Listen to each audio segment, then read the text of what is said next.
Right now, a major political firestorm is unfolding in the United States. The federal government has just frozen more than $10 billion in social service and child care funding for 5 U.S. states, all of which are led by Democratic governors. That's a massive amount of money impacting millions of families. But why is this happening? What's behind the claims? And what does this mean for everyday people? Today, we're breaking it all down.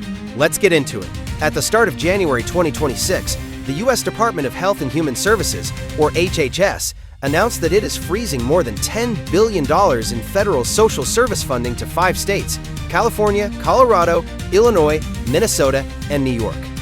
These states have Democratic leadership, and the Trump administration says this action is necessary because of allegations of fraud and misuse of taxpayer dollars. The affected funding includes major social safety net programs, temporary assistance for needy families, TANF, about $7.35 billion Child Care and Development Fund, about $2.4 billion Social Services Block Grants, around $869 million. These funds are meant to provide essential support, like cash assistance, child care subsidies, and services for at-risk children and families, especially low-income households. So, what's the official reason? HHS officials have been clear. They're saying fraud has been a long-standing problem that needs to be addressed. They claim that in these states, especially Minnesota, large amounts of taxpayer money may have been improperly spent, including payments that may have gone to individuals not eligible for those benefits.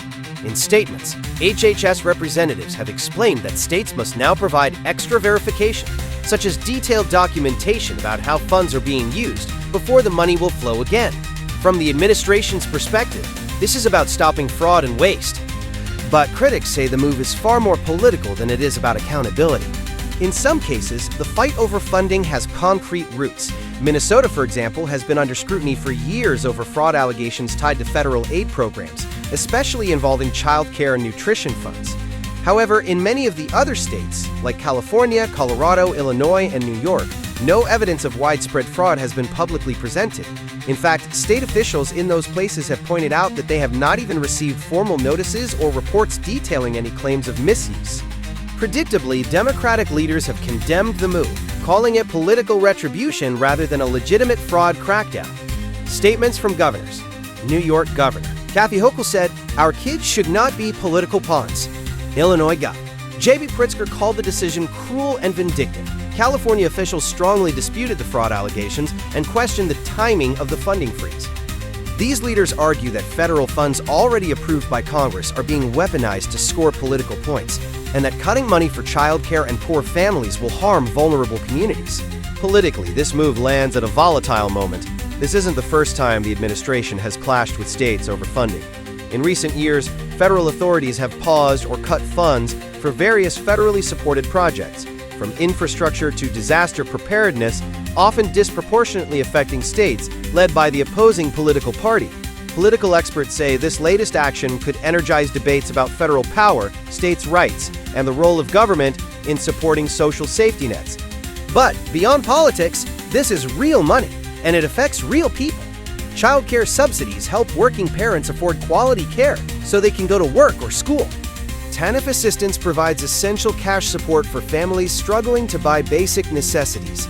These programs have a direct impact on the financial stability and well-being of millions of Americans, especially in low-income households. If the funding remains frozen for even a short period, thousands of families could struggle to make ends meet, with ripple effects for local economies, child care providers, and workforce participation.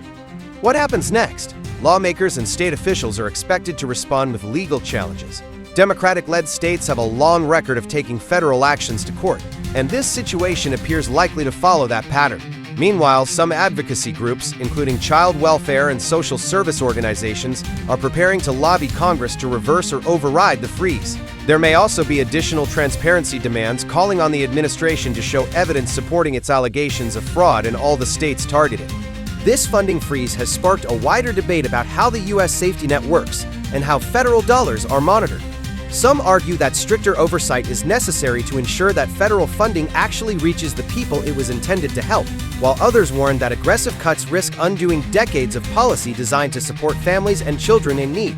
Either way, this clash is unfolding at a time when economic pressures, such as rising costs of living and childcare shortages, are already straining many households.